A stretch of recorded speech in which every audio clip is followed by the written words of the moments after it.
Having just returned from a voyage on Royal Caribbean's 9-year-old Anthem of the Seas to Alaska, well, basically the coast of British Columbia, but I digress.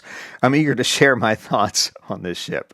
It's the second vessel in the Quantum class series. Anthem is known for its cutting-edge technology and unique amenities. But does this ship, and a cruise to Alaska on it, really live up to the hype? Here's our take. Our cabin was a pleasant surprise. We booked an inside room, and we were really excited to see the virtual balcony screen that offers ocean views. But Felicia really wanted a balcony for our first Alaskan cruise, so we entered a ridiculously low-ball upgrade offer, and somehow we got it. We were upgraded to an extended balcony. It's kind of nestled between two suites. And for some strange reason, no one wants this freaking room, probably because it's so close to the elevator lobby. It's priced much lower than other balcony rooms, but I can tell you we heard nothing from the hallway or the elevators. 9244 is the best balcony room on Anthem, believe me. See our room review video linked here or in the comments for more.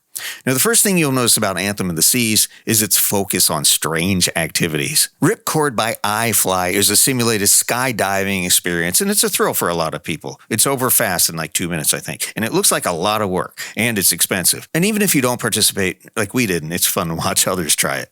North Star is a bean-shaped observation capsule that provides a 360-degree view from 300-ish feet above the sea.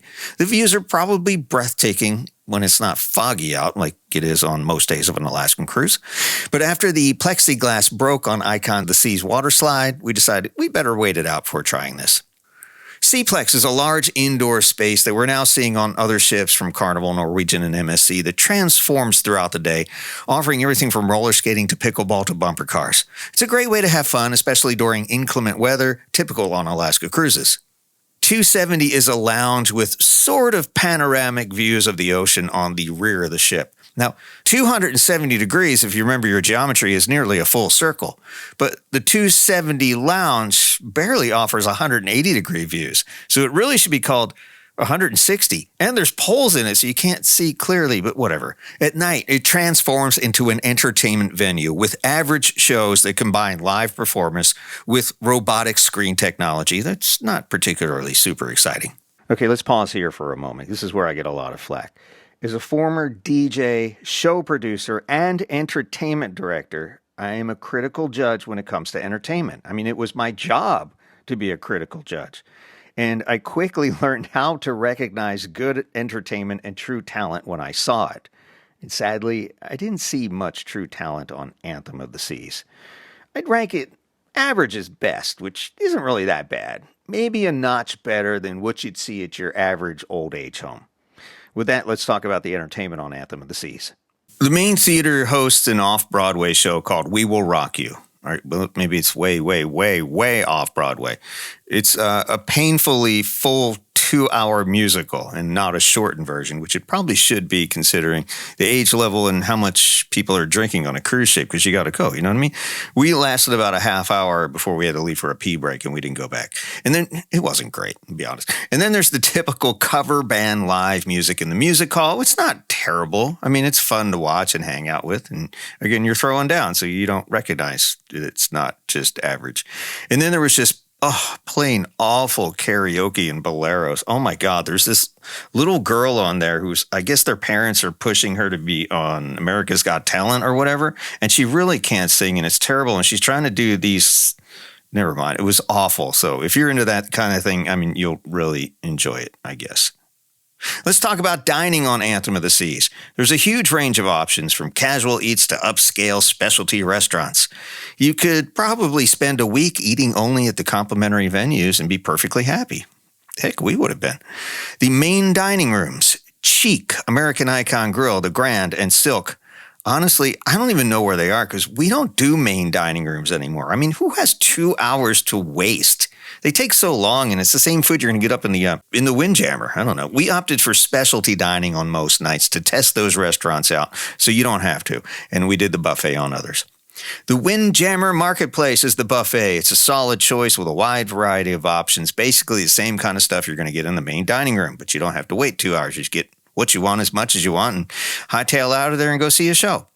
And don't miss the Solarium Bistro, which also has a buffet, but it's a healthier Mediterranean-inspired menu in a much quieter setting because supposedly they don't allow kids in there. The specialty dining, normally a highlight of Royal Caribbean ships, was pretty disappointing on Anthem, with most restaurants being too small. I mean, they were striking us as somebody forgot to allocate space when they were designing this ship for specialty dining. They were like, uh-oh, we forgot Wonderland. No problem. Let's put it in this retail space. But where are we going to put Izumi? Now, Izumi, one of our favorite dining treats on Oasis and Icon class ships. I mean, we're talking big restaurants with ginormous fun hibachi tables. But there's no hibachi at this Izumi's, and the restaurant itself is about the size of a closet.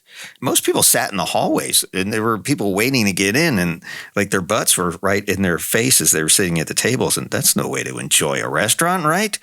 I don't know. It felt like an afterthought. It felt like they forgot to put Izumi on this ship, and they threw it in afterwards, and let's just squeeze it in this hallway. And I don't know. I wasn't thrilled. And on Oasis-class ships, Wonderland is a truly unique and whimsical dining experience with some weird molecular gastronomy theme. It's really weird, and the food wasn't great, but it's the weird entertainment and charm that made it worthwhile. On Anthem, well, you guessed it. It looks like it's in another closet, a little bit bigger this time. Cool paintbrush menus, but zero atmosphere in the room. I felt itself, so we skipped it this time. For fans of Italian food, Jamie's Italian isn't really the Italian food Americans know and love. Personally, I was sitting there Googling Jamie Oliver to see who the hell he was, and I'm still not sure. They offer this strange, rustic, more Mediterranean fare and a few homemade pastas, but it ain't no Olive Garden, and my kids would probably hate it. Why won't Royal bring Olive Garden to sea? I mean, Starbucks and Johnny Rockets are there. Oh, and Johnny Rockets seemed like another afterthought, sadly. And on Anthem, although it is covered, it's entirely outside near the outdoor pool. Who does that? Chops is Chops, basically an overpriced and sadly overrated steakhouse. My filet was unusually bland, as was my peppercorn sauce. I mean, how do you make bland peppercorn sauce? Well, at least that seemed like more like a legitimate restaurant space, so it had a great atmosphere, and the service is always impeccable. And our favorite place, it turned out our favorite place on Anthem to hang out for a quick bite to eat was grabbing a few slices of Sorrento's pizza, which is actually a close second to the best pizza on the seas, MSC Pizza. And then we would grab that and take that into the Brass and Bach pub right next door for a few drinks while ordering their pretzels with cheese soup. Yeah, we had to pay for that, but it was totally worth it. And there's an amazing bar staff in that place. So if you get a chance, check out Brass and Bach. It was easily our favorite place to hang out on the ship. Now, even with all that critiquing, because that's what I get paid to do, I have to admit that Anthem of the Seas is a decent cruise ship, and it's a good choice for travelers of all ages. But its focus on outdated technology and diverse activities attempts to stave off boredom. But honestly, the activities seem kind of fun, but the tech itself is outdated and kind of boring. The robotic bartender was sparsely attended when it was open, and it wasn't open that much. And the other techie light displays are dated, and they're a quick one and done. Everybody's tired of them.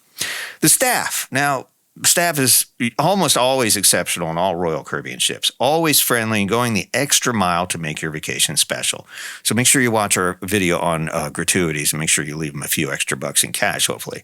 And if you're looking for a cruise that combines relaxation with a wide array of dining options and fun, Anthem of the Seas is a great choice. Thanks for watching. Make sure you hit that subscribe and follow button to hear more of Admiral Tim's cruise adventures.